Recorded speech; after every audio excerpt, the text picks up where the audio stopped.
They all laughed at her. Her ex said it was junk. Her cousin called it deadweight. Even her landlord told her to sell it for scrap. But that old, ugly dresser from her grandfather, it was hiding something no one could have imagined. A hidden drawer. A secret that had been waiting silently for over 20 years.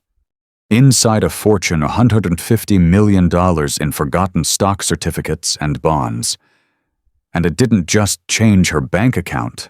It changed everything. Before we dive in, if stories mean something to you, hit subscribe and tell us in the comments where you're watching from. We love seeing how far these stories travel. The apartment reeked of disappointment and instant ramen. Emily Dawson sat cross-legged on the stained hardwood floor of her tiny Boston studio, surrounded by half-packed boxes and a futon that had seen better days. She was 31, freshly laid off again. And this mess was what her life had come down to. 3 black trash bags of clothes, a broken coffee maker, and one stubborn piece of furniture that refused to leave her side, her grandfather's old dresser. It stood against the far wall like a relic from another life. All dark oak and brass handles dulled by time, its carved drawer fronts chipped at the edges. Her ex-boyfriend, Josh, had called it firewood with delusions of grandeur. Her cousin Megan once offered to pay a junk service just to haul it away. "It's ugly, Emily," she'd sneered. "And it smells like a basement. Why drag that eyesore from place to place?" Emily never answered. Not really. She'd just smiled, tight-lipped and tired, because the truth was too hard to say aloud. That dresser was the last thing she had from Grandpa Walter, the only person who ever truly believed in her. And tonight, staring down her 4th eviction in 3 years, even that felt like too much to carry. A sharp knock startled Emily from her thoughts. Heavy, impatient. She didn't have to look, she knew that knock. Brian, her landlord's smug nephew, stood outside the door like a debt collector who enjoyed the job a little too much. "Emily," he called, his voice thick with irritation. 3 days. That's all you've got. After that, everything in here goes on the curb." Emily opened the door a few inches. Brian leaned against the frame, arms crossed, eyeing the sad interior of her apartment. "You know," he added, gaze drifting past her, "you could probably sell that antique-looking thing. That dresser. There's a vintage shop over on Melrose that takes junk like that." Emily stiffened. "It's not junk." Brian smirked. "Could have fooled me. Friday. Don't make this harder than it needs to be." He turned and walked away, whistling like he hadn't just gutted her. Emily shut the door and leaned against it, trying to breathe. 3 days. Again. The tears burned behind her eyes, but she refused to let them fall. What good had crying ever done? She crossed the room and placed her hand on the top of the dresser. The surface was scratched, the corners worn, but it was solid real.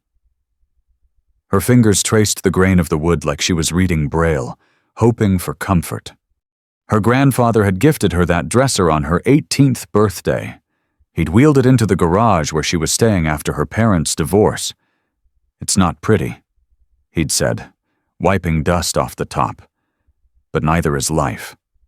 This thing's been with me through every move, every failure, every new beginning. Now it's yours." She remembered blinking at him, confused. "Why me?" "Because you're the only one who understands what it means to carry weight." At the time, she hadn't known what he meant. Now, years later, she did. It was the only thing she had never sold, never pawned, never left behind, not when Josh walked out, not when her credit card debt swallowed her bank account, not even when she had to sell her grandmother's necklace for rent. But tonight, as the eviction deadline loomed again, Emily whispered aloud, "Maybe Megan was right. Maybe I should have let it go." She turned toward her mattress but paused. Something tugged at her gut. A need. A whisper. She stepped back to the dresser and pulled open the top drawer, more out of habit than purpose. Inside were old t-shirts, a photo strip from a fair long ago, and a tiny blue box that once held her grandmother's wedding ring, long since sold. The second drawer held socks and a bundle of unpaid bills. The third jammed, like always. She yanked it at an angle until it finally gave way. The fourth drawer, though, was strange. Empty, except for faded tissue paper that had lined the bottom for decades. She knelt, frowning. Her fingers ran across the inside surface, brushing over the familiar warped spot in the wood. But this time, she pressed harder. Click. Emily froze. That wasn't creaking wood. That was mechanical. Her breath caught. She pressed again. Another click. Then, suddenly, the drawer bottom lifted just a hair, but enough. No way, she whispered, heart racing. She carefully removed the drawer and placed it on the floor. She shined her phone flashlight into the empty cavity, and there it was, a seam where there shouldn't be one. A line in the wood that defied logic. She reached in and found a tiny brass latch, no larger than a dime. Her fingers trembled as she pressed it. The false bottom popped open. Beneath the drawer was a hidden compartment wrapped in aged paper. Emily reached in and pulled out a sleek black leather portfolio, sealed with a band of fabric that had faded to a soft gray. She sat back on her heels, the world suddenly narrowing down to this one impossible object in her lap. For a long moment, she couldn't move, couldn't breathe. Her hands shook as she peeled back the tissue. Inside were thick, cream-colored documents, stock certificates. Apple, Amazon, Google, Microsoft. The dates were ancient by tech standards, 1997, 1999, 2001. Emily wasn't a finance expert, but she knew enough. She scanned the first line Apple Inc. 1,000 shares, $18 per share. Issued March 3, 1997. Her breath hitched. She flipped to the next, Amazon. Com, 800 shares, $85 per share. Issued June 1998. Her brain couldn't do the math fast enough, but her gut did. She grabbed her phone, Googled the current stock prices, and whispered the numbers under her breath. Apple 178,174, 1,000 ounce, Warren Consort, $178, 740 Amazon, 120,63 exordo 800. 1 tondos, 104 on 4th orn, Microsoft, 374 dots a beat twinst onsarn, 1 to 200, around 412 with 8 9 to $80. She flipped faster. Dozens more certificates. Dozens. And then, under it all, bearer bonds, the kind you only see in movies. No names, no trace, just value. Each worth $100,000. There were 50 of them. Emily's fingers began to tremble uncontrollably. Her vision blurred. Her hands were wet. She hadn't even realized she was crying. This was impossible. It couldn't be real. But it was.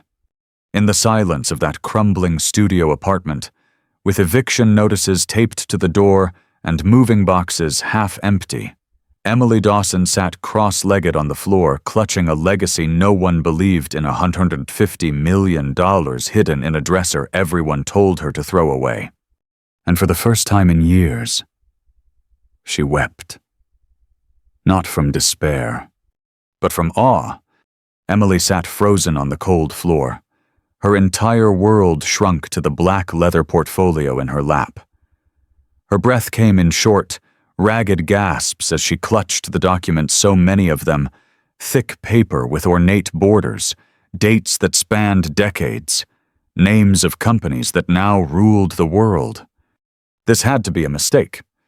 It had to be a prank or a prop or something she didn't understand. She stood up on shaky legs and carried the portfolio to the futon. Her knees buckled slightly as she sat. The weight of the leather case heavier now, not physically, but emotionally. She held the first Apple stock certificate up to the light.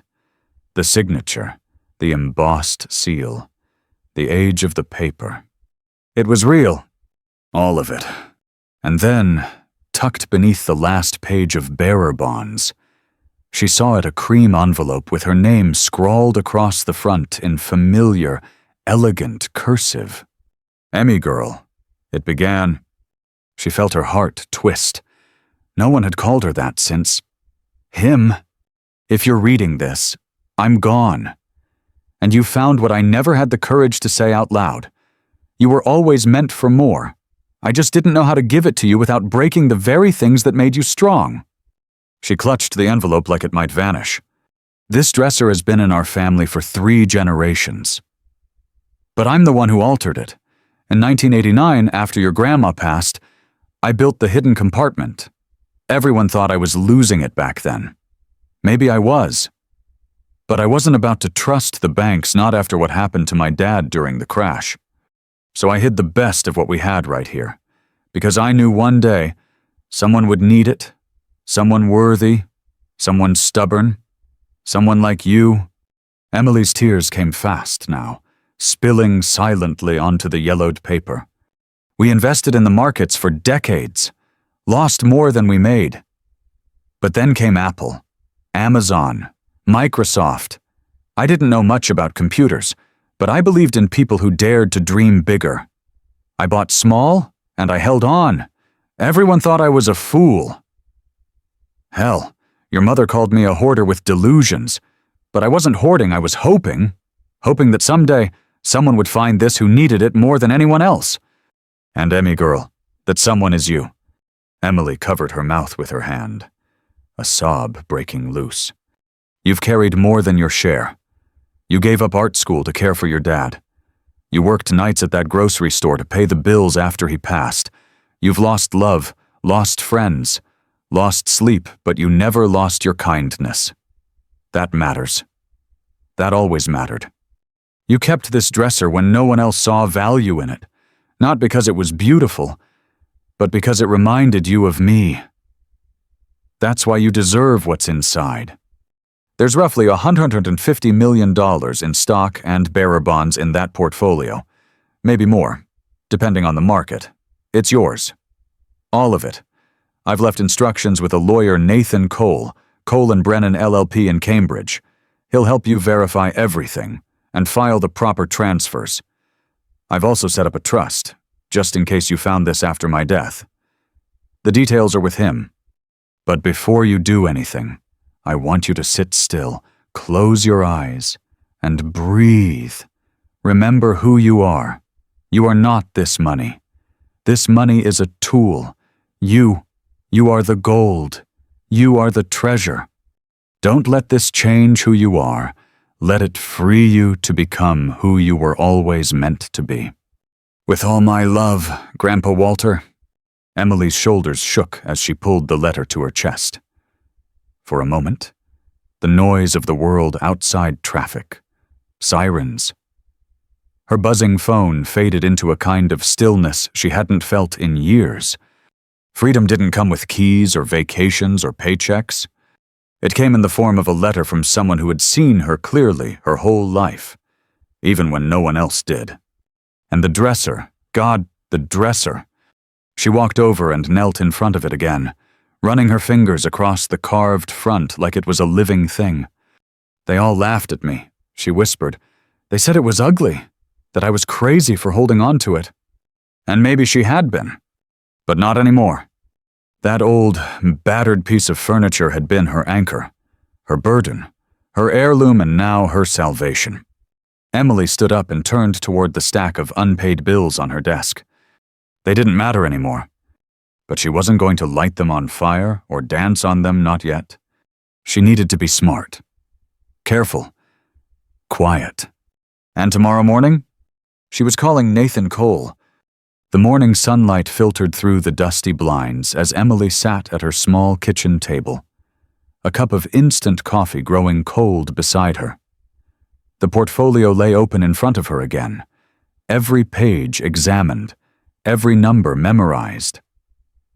She hadn't slept. How could she? All night, her mind had spun in circles. $150 million, $150 million. The kind of money that changed not just a life, but an entire legacy. But with the dawn came something unexpected, not excitement, not euphoria, fear. She had always thought money would feel like freedom, like escape. But now, it felt heavy, immense, almost dangerous. She looked around at her apartment peeling paint, a flickering overhead light, the tiny stove that hadn't worked in months, the same space she'd once cried in when her bank account hit 347s, the same room where she'd eaten beans from a can and pretended it was fine. Now, she could buy the building. Heck, she could buy the block. So why did she feel like a trespasser in her own life? She reached for her phone and stared at the screen. No new messages, no missed calls. Not yet. She scrolled to the contact Nathan Cole, estate attorney. Her thumb hovered over the call button. And then, as if summoned by fate, the screen lit up with a call from Megan. Her cousin, the one who once laughed about the dresser, the one who told her to ditch the dead weight and start living like a normal person. Emily hesitated, then answered. "Hey," she said, voice soft. "Emily," Megan began, already sharp. "I just talked to Aunt Linda. She said you're getting evicted. Again. Jesus. Don't you ever get tired of failing?" Emily swallowed hard. Her grip tightened around the phone. The past version of her, the one who felt small, worthless, always one step from collapse. She almost apologized. Almost. But not today. "I'm not getting evicted," Emily said. "Not anymore." There was a pause. "What's that supposed to mean?" "I found something. Something Grandpa left for me." Megan scoffed. "What? Another one of his weird letters that man held onto junk like it was treasure?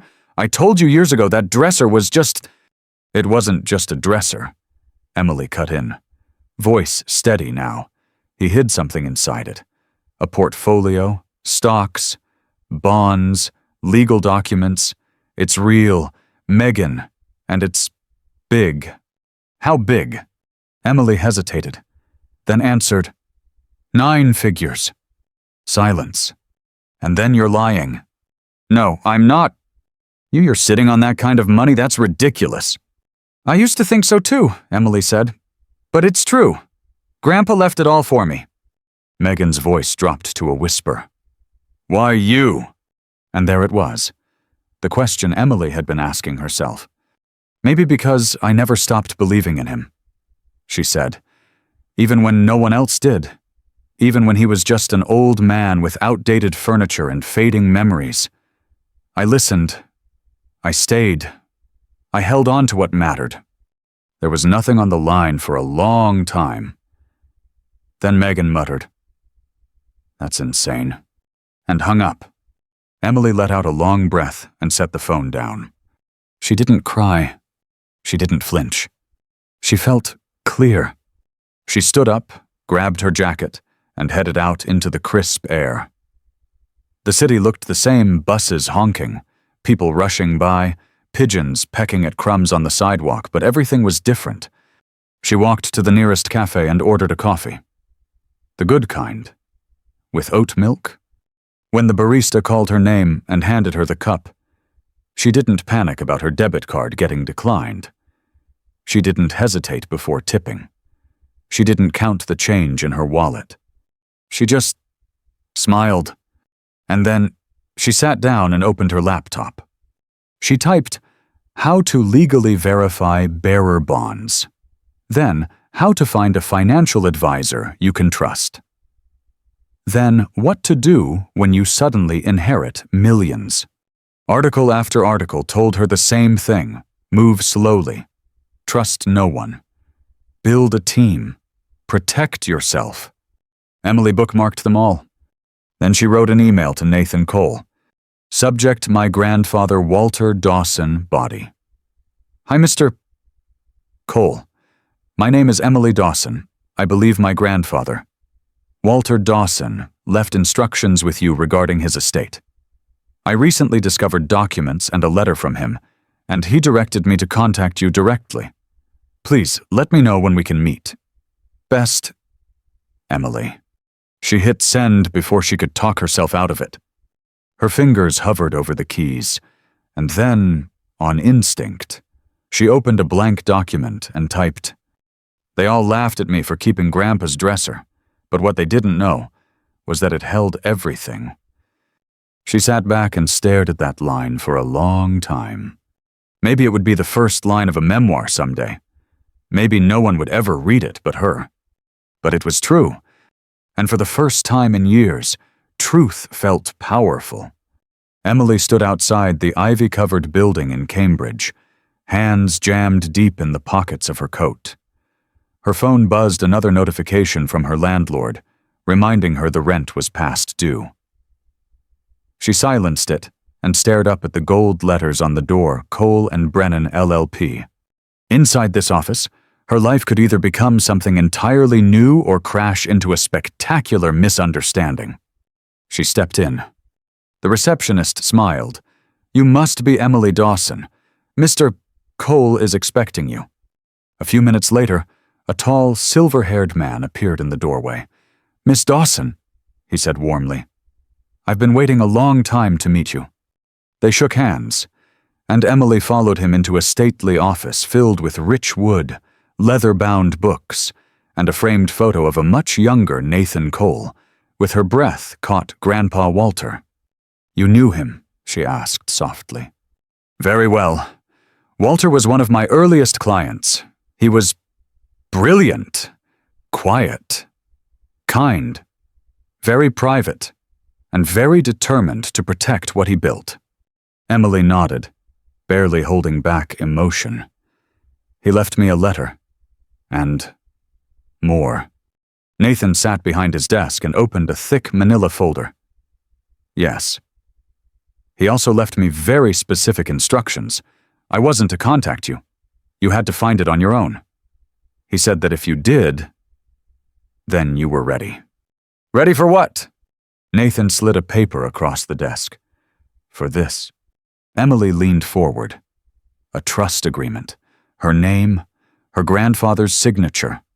Assets held in her name, over $150 million. Her heart thundered. "This is real." "Very real," Nathan confirmed. "The portfolio you found contains original paper certificates. But what most people don't realize is that your grandfather also had electronic accounts set up with brokerage firms. He moved most of the assets there as the market evolved. He left the paper trail for you as a test." Emily's head spun. "Why me? Why not my mom or my cousins?" Nathan smiled kindly. He said you were the only one who never saw him as less than... the only one who listened, who stayed, who valued the old things everyone else wanted to throw away. Tears threatened her again. "You were loyal," Nathan continued, and in his eyes that meant everything. He pulled out another document to check. "I'm authorized to release an advance of $250,000 from the trust immediately. You'll need it to begin building your team: financial advisor, accountant, security, legal counsel. The rest will be transferred incrementally by design." "Your grandfather didn't want to overwhelm you? He wanted you to learn how to grow into the life that's now yours." Emily stared at the check. $250,000, more than she had earned in the last 10 years combined. She looked up, overwhelmed.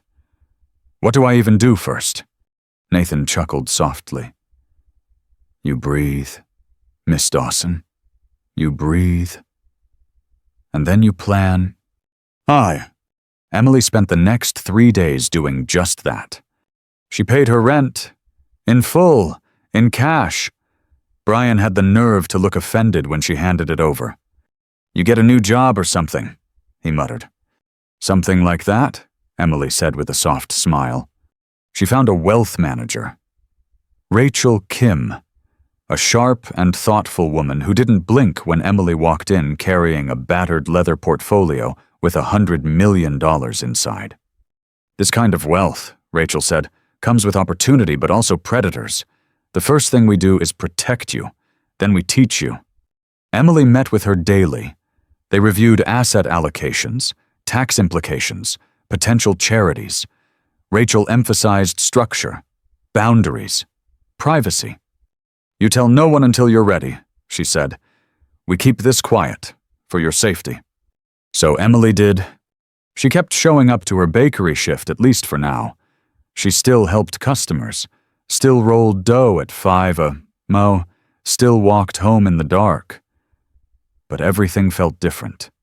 She had choices now. And the first choice she made was this. She wasn't going to run. Not from the past, not from her family, not from the weight of the money. She was going to build something. Emily opened a new tab on her laptop one night and typed "non-profits that help young women out of homelessness." Her mind spun with ideas: housing, scholarships, therapy, training programs.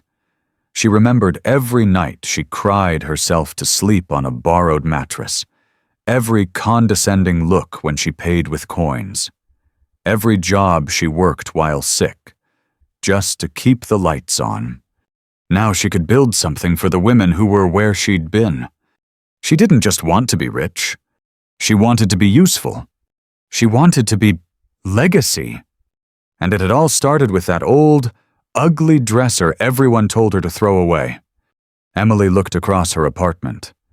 The dresser sat against the far wall like a silent witness to everything that had come before. She smiled. They laughed. She whispered. But Grandpa knew. He always knew. And now, so did she. 6 weeks later, Emily Dawson stood in a sunlit office that smelled of fresh paint and new beginnings. The sign out front still had the temporary logo taped to the glass, the Dawson Foundation for Women Rising. It wasn't grand, just 2 floors in a modest brick building in Somerville. But to Emily, it felt like a castle. She walked through the open concept space, passing desks where volunteers sorted donation requests and researched emergency grants. A mural of bold, hand-painted wildflowers stretched across the back wall, each bloom signed by a woman the foundation had already helped. Rent assistance, job training, safe housing. Each name was a story that might have once been hers. This was what she wanted to do with her wealth. Not just survive, not just heal, but lift. She knew what it felt like to be forgotten. Invisible. Reduced to a bill someone was tired of chasing. Not anymore. She had a team now. Rachel Kim handled her investments and oversaw a team of advisors who managed the trust. Emily had hired a soft-spoken but brilliant lawyer named Aisha to handle non-profit compliance. And her assistant, Grace, a former shelter resident turned organizer, kept everything running like clockwork. Board meeting in 15th Emily. Grace called gently from the hallway. Emily nodded. Thanks. I'll be right there. She stepped into her new office. The desk was clean and minimalist, the shelves lined with second-hand books she'd once borrowed from libraries when she couldn't afford her own. But on the far wall, in a place of honor, stood the old dresser. Still scratched, still scarred, still sacred. She kept it not as a symbol of money, but of memory, of love. People had called her foolish for holding on to it. Now, billionaires could offer to buy it, and she wouldn't part with it for the world. She sat at her desk and opened the top drawer. Inside were two things: a photo of her and Grandpa Walter from the summer she turned 14, and a handwritten card from Rachel, the day Emily signed over the first $10 million to fund the foundation. It read, "You didn't come into money. You rose into your purpose." She ran her thumb over the words. Outside her window, the world moved on traffic. Dog walkers, the pulse of city life, but inside, Emily felt something rare, calm. It had taken time. In the first few weeks, she'd tried to do too much. She wanted to fix everything, help everyone. But Rachel warned her, "You are not the answer. You're just the bridge." And that stuck. She no longer carried guilt. She carried responsibility, and she bore it with gratitude. Her days looked different now. She no longer worked the bakery shift or wore thrifted jeans to hide how worn they were. But she still brewed her own coffee, still took the bus some mornings, just to remember what the world looked like from that view. Still tipped waitresses 100% and thanked janitors by name. The money hadn't changed her. It had simply revealed her. She gave up apologizing for having more than others. She stopped hiding the trust, stopped shrinking to make others comfortable. She didn't boast, but she didn't hide. Her mother had called once, after Emily's name appeared in a small feature in the Boston Globe. "I saw the article," her mom had said stiffly. "Guess I was wrong about the dresser." Emily had paused. "Yeah, you were—" Silence. "I wish your grandfather had told me," her mother added. "I could have." "No," Emily said gently. "You would have spent it, or tried to fix everything and broken under the weight. Grandpa knew that." Her mother hadn't responded, but she hadn't hung up either. That was something. Her cousin Megan, she sent a single message via text. "So, guess you were right." Emily replied, "It wasn't about being right. It was about holding on." And she had held on. Through poverty, loneliness, judgment, and fear. Now she was holding space for others. The foundation had already funded over 40 emergency grants. One woman used it to leave an abusive home. Another started a small cleaning business. A third finally afforded the medication she'd been skipping for months. Small miracles, paid forward. Emily stood and took one last look at the dresser before heading to the boardroom. She brushed her hand across the top. The wood was warm from sunlight. Familiar. "I hope I'm doing it right," she whispered. And somewhere in the quiet, she could almost hear Grandpa Walter's voice. "You already are." 1 year after discovering the hidden drawer, Emily Dawson stood barefoot on the porch of her new home. Not a mansion. Not some sprawling estate behind iron gates. Just a quiet, sun-drenched craftsman cottage on the edge of town, where wildflowers grew along the fence and birds made morning music. She sipped her coffee slowly, feeling the wood of the railing beneath her palm. Everything about this place whispered peace after a lifetime of noise, judgment, struggle. It felt like a reward too big for words. But it wasn't just a home. Inside, the third bedroom had been turned into an art studio. For the first time since college, Emily was painting again. Not for galleries, not for anyone's approval, just painting. Color and canvas and memory, tangled together in peace. And in the center of her bedroom, like a monument to the past, stood Grandpa Walter's dresser. Still standing. Still hers. Still everything.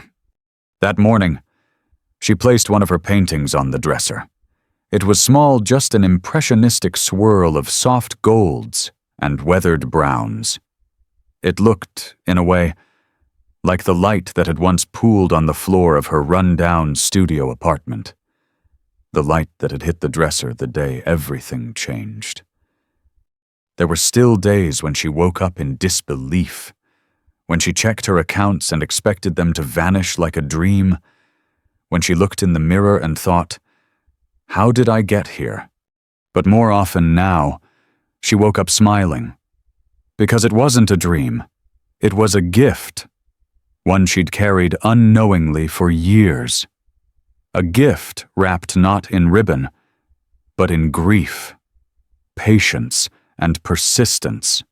She hadn't earned it in the traditional sense. She'd earned it through something rarer faithfulness. The world didn't celebrate people like her. People who held on when everyone said let go, who loved something not because it looked valuable, but because it was. Her phone buzzed with a new message. It was from Grace, her assistant at the foundation, a photo. 3 women standing outside the transitional housing unit they'd just opened with the foundation's support. One of them held a set of keys. The caption read, "Meet the first residents of Dawson House." Emily blinked back tears. It wasn't just about the money. It never had been.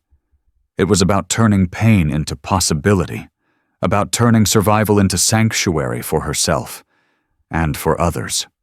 That afternoon, she met with Rachel to go over the next round of investments. They talked like partners now. Equals, Rachel had once told her. "You're one of the few people I've met who hasn't let money distort them." Emily smiled at that now. She'd thought about writing a book.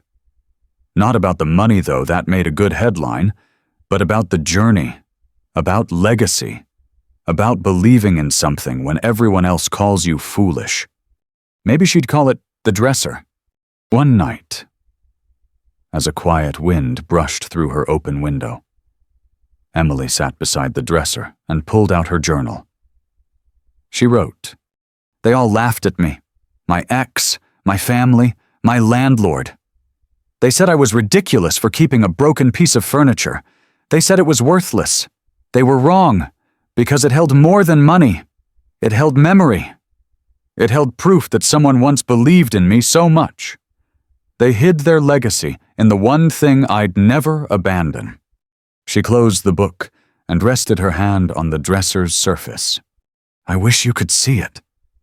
Grandpa," she whispered, "I wish you could see what your gift became." And maybe, in some way, he could. Later that week, Emily received a handwritten letter in the mail. The return address was from a woman named Yvonne, who had received one of the first Dawson Foundation emergency grants. It read, "Dear Emily, I don't know your full story, but I can tell you this, what you did saved my life. My little boy and I had nowhere to go, no food, no safety. And then someone told me about your foundation. You didn't just help me, you made me feel seen. Like I mattered. That dresser of yours, it must have held magic.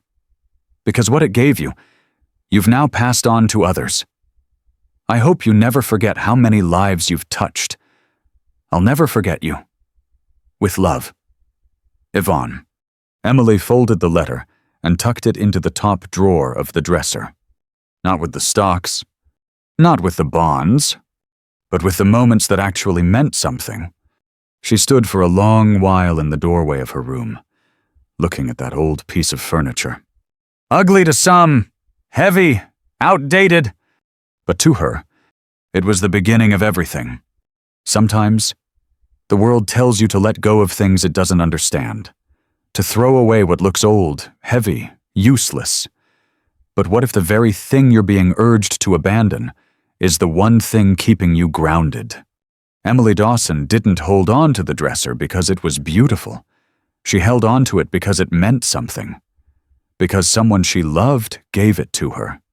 Because even in its chipped corners and faded finish, it reminded her that she mattered. And that act of quiet loyalty of choosing meaning over minimalism changed everything. So when people laugh at you for holding on, let them. You just might be holding on to a miracle. If this story stayed with you, there's more where that came from. Stick around. You might just find the story you needed next.